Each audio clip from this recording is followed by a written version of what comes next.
ಭೀಕರ ರಸ್ತೆ ಅಪಘಾತ ಸಂಭವಿಸಿದ್ದು 17ಕ್ಕೂ ಹೆಚ್ಚು ಪ್ರಯಾಣಿಕರ ಸಜೀವ ದಹನವಾಗಿದೆ. ಭೀಕರ ರಸ್ತೆ ಅಪಘಾತದಿಂದಾಗಿ ಹೊತ್ತಿ ಉರಿದಿದೆ ಖಾಸಗಿ ಬಸ್. ನಿದ್ದೆಯ ಮಂಪರಿನಲ್ಲಿದ್ದಂತವರು ಬಾರದ ಲೋಕಕ್ಕೆ ಪಯಣವನ್ನು ಬೆಳೆಸಿದ್ದಾರೆ.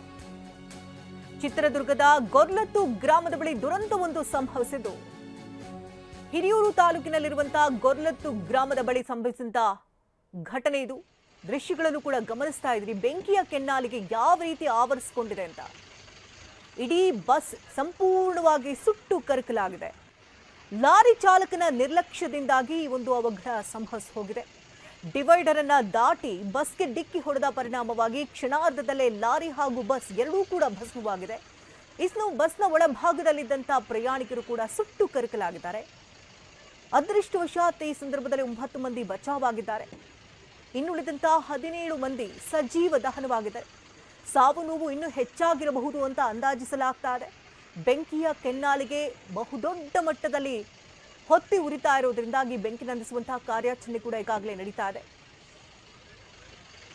ಲಾರಿ ಚಾಲಕನ ನಿರ್ಲಕ್ಷ್ಯವೇ ಈ ದೊಡ್ಡ ಅಪಘಾತಕ್ಕೆ ಕಾರಣ ಅಂತ ಹೇಳಲಾಗ್ತಾ ಇದೆ. ಎದುರು ಬದಿಯಿಂದ ಬರ್ತಾ ಇದ್ದಂತಹ ಲಾರಿ ಡಿವೈಡರ್ನ ಹಾರಿ ನಂತರ ಬಸ್ಗೆ ಡಿಕ್ಕಿ ಹೊಡೆದಿದೆ. ಕ್ಷಣಾರ್ಧದಲ್ಲೇ ಬಸ್ ಹಾಗೂ ಲಾರಿ ಎರಡೂ ಕೂಡ ಬೆಂಕಿಗೆ ಆಹುತಿಯಾಗಿದೆ. ಬಸ್ನ ಒಳಭಾಗದಲ್ಲಿದ್ದವರು ಯಾರನ್ನೂ ಕೂಡ ಬಚಾವ್ ಮಾಡೋದಕ್ಕೆ ಕಷ್ಟ ಸಾಧ್ಯ ಆಯಿತು.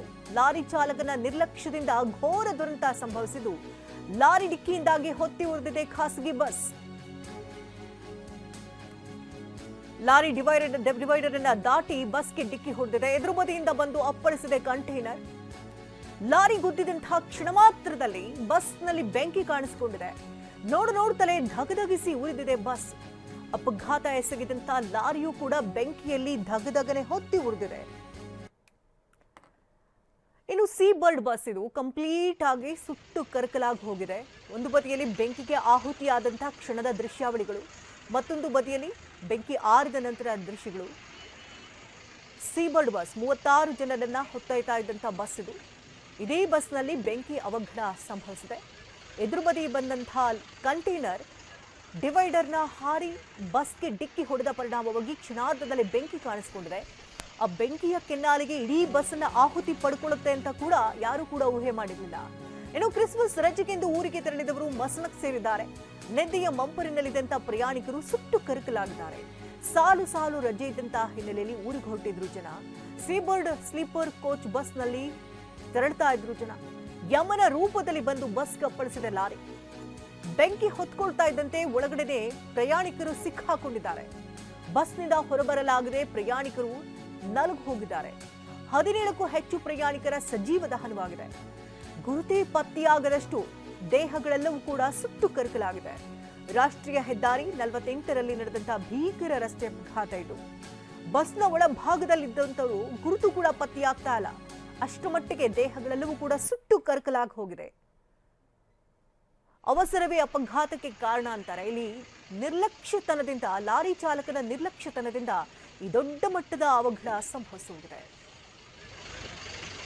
ಈ ಬಗ್ಗೆ ಇನ್ನಷ್ಟು ಡೀಟೇಲ್ಸ್ ಅನ್ನು ಕೊಡ್ತಾರೆ ದೂರವಾಣಿ ಸಂಪರ್ಕದಲ್ಲಿ ನಮ್ಮ ಪ್ರತಿನಿಧಿ ಬಸವರಾಜ್.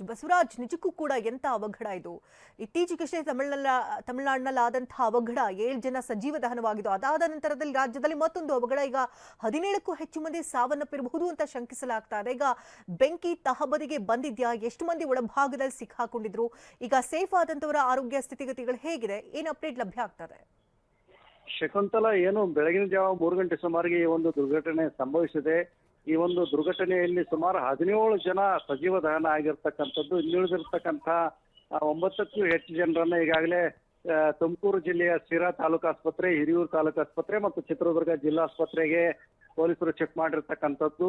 ಗಾಯಾಳುಗಳ ಸ್ಥಿತಿ ಕೂಡ ಚಿಂತಾಜನಕ ಆಗಿರ್ತಕ್ಕಂಥ ಪರಿಸ್ಥಿತಿ ಇದೆ ಅಂತಕ್ಕಂಥ ಮಾಹಿತಿ ಲಭ್ಯ ಆಗಿದೆ. ಈಗಾಗಲೇ ಆಸ್ಪತ್ರೆಯಲ್ಲಿ ಗಾಯಾಳುಗಳಿಗೆ ವೈದ್ಯರು ಚಿಕಿತ್ಸೆ ಕೊಡ್ತಕ್ಕಂಥ ಕೆಲಸವನ್ನು ಮಾಡ್ತಾ ಇದ್ದಾರೆ. ಮತ್ತೊಂದು ಕಡೆ ಚಿತ್ರದುರ್ಗ SP ರಂಜಿತ್ ಕುಮಾರ್ ಭಂಡಾರು ಮತ್ತು ತುಮಕೂರಿನ SP ಅಶೋಕ್ ಅವರು ಸಹ ಸ್ಥಳಕ್ಕೆ ಬಂದು ಪರಿಶೀಲನೆಯನ್ನ ಮಾಡ್ತಾ ಇದ್ದಾರೆ ಮತ್ತು ಮೃತದೇಹಗಳನ್ನ ಶಿಫ್ಟ್ ಮಾಡ್ತಕ್ಕಂಥದ್ದು, ಗಾಯಾಳುಗಳನ್ನ ಆಸ್ಪತ್ರೆಗಳಿಗೆ ಶಿಫ್ಟ್ ಮಾಡ್ತಕ್ಕಂಥ ಕೆಲಸವನ್ನ ಮಾಡ್ತಾ ಇದ್ದಾರೆ. ಮತ್ತು ಈ ಒಂದು ಪ್ರಕರಣಕ್ಕೆ ಮುಖ್ಯವಾಗಿರ್ತಕ್ಕಂಥ ಕಾರಣ ಏನು ಅಂತಕ್ಕಂಥ ಒಂದು ತನಿಖೆಯನ್ನು ಸಹ ಕೈಗೊಂಡಿರ್ತಕ್ಕಂಥದ್ದು. ಯಾಕಂತಂದ್ರೆ ಏನು ಎಡಬದಿಯ ಒಂದು ಹೈವೇಯಲ್ಲಿ ಹೋಗ್ತಿರ್ತಕ್ಕಂಥ ಹಿರಿಯೂರಿನಿಂದ ಬೆಂಗಳೂರಿನ ಕಡೆ ಹೋಗ್ತಿರ್ತಕ್ಕಂಥ ಕಂಟೈನರ್ ಲಾರಿ ಅತಿ ವೇಗವಾಗಿ ಚಲಿಸ್ತಾ ಇತ್ತು. ಚಾಲಕನ ಅಜಾಗರೂಕತೆಯಿಂದಾಗಿ ಡಿವೈಡರ್ ಅನ್ನ ದಾಟಿ ಬಲಬದಿಯ ರಸ್ತೆಗೆ ಬಂದಿರತಕ್ಕಂಥದ್ದು. ಪರಿಣಾಮ ಏನಂತಂದ್ರೆ ಎದುರುಗಡೆ ಏಕಾಏಕಿ ಕಂಟೈನರ್ ಲಾರಿ ಎದುರಾದ ಕಾರಣ ಬಸ್ ಚಾಲಕ ಏನಂತಂದ್ರೆ ನಿಯಂತ್ರಣ ತಪ್ಪಿ ಲಾರಿಗೆ ಡಿಕ್ಕಿ ಆಗಿರ್ತಕ್ಕಂಥದ್ದು. ಪರಿಣಾಮ ಏನಂತಂದ್ರೆ ಬಸ್ನಲ್ಲಿದ್ದಂತಹ 17 ಜನ ಸಾವಿಗೀಡಾಗಿರ್ತಕ್ಕಂಥದ್ದು, ಸಜೀವವಾಗಿ ದಹನ ಆಗಿರ್ತಕ್ಕಂಥದ್ದು. ಇನ್ನುಳಿದವರ ಪರಿಸ್ಥಿತಿ ಸಹ ಚಿಂತಾಜನಕ ಆಗಿದೆ ಅಂತಕ್ಕಂಥ ಮಾಹಿತಿ ಲಭ್ಯ ಆಗ್ತಿದೆ. ಅದೃಷ್ಟವಶಾತ್ ಏನಂತಂದ್ರೆ ಈ ಒಂದು ಬಸ್ನ ಹಿಂದ್ಗಡೆ ಮತ್ತೊಂದು ಮಕ್ಕಳು ಇರ್ತಕ್ಕಂಥ ಸುಮಾರು 35-40 ಜನ ಮಕ್ಕಳು ಇರ್ತಕ್ಕಂಥ ಬಸ್ ಸಹ ಸಂಚಾರ ಮಾಡ್ತಾ ಇತ್ತು. ಆ ಒಂದು ಚಾಲಕನ ಜಾಗೃತಿಯಿಂದಾಗಿ ಏನಂತಂದ್ರೆ ಆ ಬಸ್ ಅವನಲ್ಲಿದ್ದಂಥವ್ರು ಅಪಾಯದಿಂದ ಪಾರಾಗಿದ್ದಾರೆ. ಹೀಗಾಗಿ ಏನಂತಂದ್ರೆ ಅವ್ರನ್ನು ಸಹ ಪ್ರಥಮ ಒಂದು ಚಿಕಿತ್ಸೆಗಾಗಿ ಆಸ್ಪತ್ರೆಗೆ ಕಳಿಸ್ತಕ್ಕಂಥದ್ದು. ಯಾಕಂತಂದ್ರೆ ಗಾಬರಿ ಆಗಿರ್ತಾರೆ ಮಕ್ಕಳು ಅಂತಕ್ಕಂಥ ಕಾರಣಕ್ಕಾಗಿ ಆ ವ್ಯವಸ್ಥೆ ಕೂಡ ನಡೀತಾ ಇದೆ. ಈಗಾಗಲೇ ಚಿತ್ರದುರ್ಗ ಜಿಲ್ಲೆಯ ಒಂದು ಅಪರ ಜಿಲ್ಲಾಧಿಕಾರಿ ಕುಮಾರಸ್ವಾಮಿ ಅವರು ಸಹ ಸ್ಥಳದಲ್ಲಿ ಪರಿಶೀಲನೆಯನ್ನ ಮಾಡ್ತಾ ಇದ್ದಾರೆ ಮತ್ತು TV9ಗೆ ಅವರು ಮಾಹಿತಿಯನ್ನು ನೀಡಿರ್ತಕ್ಕಂಥದ್ದು.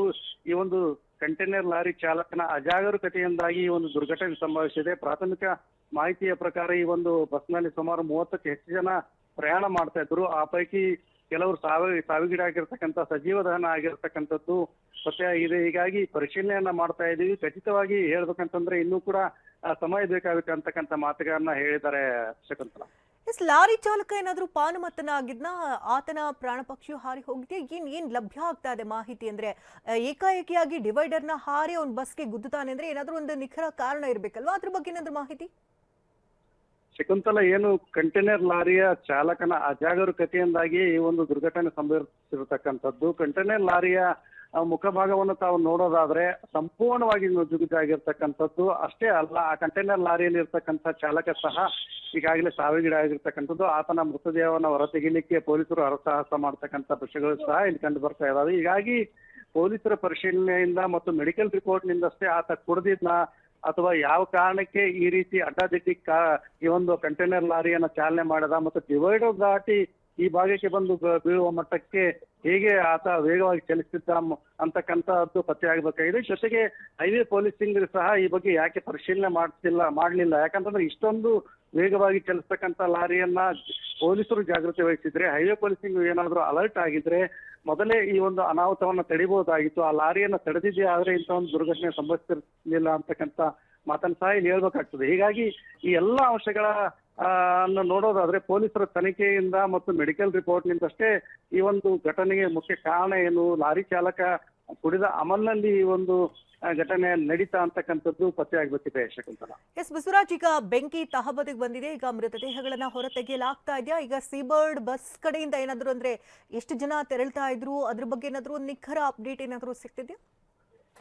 ಶಕುಂತಲಾ, ಈಗಾಗಲೇ ಚಿತ್ರದುರ್ಗ ಜಿಲ್ಲಾ ಪೊಲೀಸ್ ಅಧಿಕಾರಿಗಳು ಸೀಬರ್ಡ್ ಸಂಸ್ಥೆಯ ಮುಖ್ಯಸ್ಥರನ್ನು ಸಂಪರ್ಕಿಸತಕ್ಕಂತ ಪ್ರಯತ್ನವನ್ನು ಮಾಡ್ತಾ ಇದ್ದಾರೆ ಮತ್ತು ಈ ಬಸ್ನಲ್ಲಿ ಯಾರೆಲ್ಲ ಸಂಚರಿಸ್ತಾ ಇದ್ರು ಅವರ ಡೀಟೇಲ್ಸ್ ಏನು ಅಂತಕ್ಕಂಥ ಮಾಹಿತಿಯನ್ನ ಕಲೆ ಹಾಕ್ತಕ್ಕಂಥ ಕೆಲಸವನ್ನು ಕೂಡ ಮಾಡ್ತಾ ಇರತಕ್ಕಂಥದ್ದು. ಈಗ ಯಾಕಂತಂದ್ರೆ ಇದರಲ್ಲಿ ಮೃತರು ಯಾರು ಮತ್ತು ಇಂಜೂರ್ಡ್ ಯಾರು ಅಂತಕ್ಕಂಥದ್ದು ಸ್ಪಷ್ಟವಾಗಬೇಕಂದ್ರೆ ಈ ಬಸ್ನಲ್ಲಿ ಸಂಚಾರ ಮಾಡ್ತಾ ಇರತಕ್ಕಂಥವರ ಡೀಟೇಲ್ಸ್ ಪೊಲೀಸರಿಗೆ ಲಭ್ಯ ಆಗ್ತದೆ. ಅದನ್ನ ಮಾಹಿತಿಯನ್ನು ಕಲೆ ಹಾಕ್ತಕ್ಕಂಥ ಕೆಲಸ ಪೊಲೀಸರು ಮಾಡ್ತಾ ಇದ್ದಾರೆ. ಮತ್ತೊಂದು ಕಡೆ ಈಗಾಗಲೇ ಅಗ್ನಿಶಾಮಕ ದಳ ಈ ಘಟನೆ ನಡೆದ ಕೆಲವೇ ಕ್ಷಣಗಳಲ್ಲಿ ಸ್ಥಳಕ್ಕೆ ಧಾವಿಸಿ ಬಂದು ಬೆಂಕಿ ನಂದಿಸ್ತಕ್ಕಂಥ ಕೆಲಸವನ್ನು ಮಾಡಿದೆ. ಬೆಂಕಿ ಸಂಪೂರ್ಣವಾಗಿ ನಂದಿ ಹೋಗಿದೆ. ಆದ್ರೆ ಅಲ್ಲಲ್ಲಿ ಏನು ಇನ್ನು ಹೊಗೆಯಾಡ್ತಕ್ಕಂಥ ಪರಿಸ್ಥಿತಿ ಇದೆ, ಅದನ್ನು ಕೂಡ ನಂದಿಸ್ತಕ್ಕಂಥ ಕೆಲಸದಲ್ಲಿ ಅಗ್ನಿಶಾಮಕ ದಳ ಸಿಬ್ಬಂದಿ ಕಾರ್ಯೋನ್ಮುಖರಾಗಿದ್ದಾರೆ. ಜೊತೆಗೆ ಏನಂತಂದ್ರೆ ಈ ಒಂದು ಬಸ್ನಲ್ಲಿ ಏನು ಯಾರು ಮೃತಪಟ್ಟಿದ್ದಾರೆ ಅವರ ದೇಹಗಳನ್ನ ಹೊರತೆಗಿತಕ್ಕಂಥ ಕೆಲಸಕ್ಕೂ ಕೂಡ ಪೊಲೀಸರು ಮುಂದಾಗಿದ್ದಾರೆ ಅಂತ ಹೇಳ್ಬೇಕಾಗುತ್ತೆ. ಕೆಲ ಹೊತ್ತಿನಲ್ಲೇ ಮೃತದೇಹಗಳನ್ನ ಹೊರತೆಗೆದು ಆಸ್ಪತ್ರೆಗೆ ಶವಾಗಾರಕ್ಕೆ ಶಿಫ್ಟ್ ಮಾಡ್ತಕ್ಕಂಥ ಕೆಲಸ ನಡೆಯಲಿದೆ.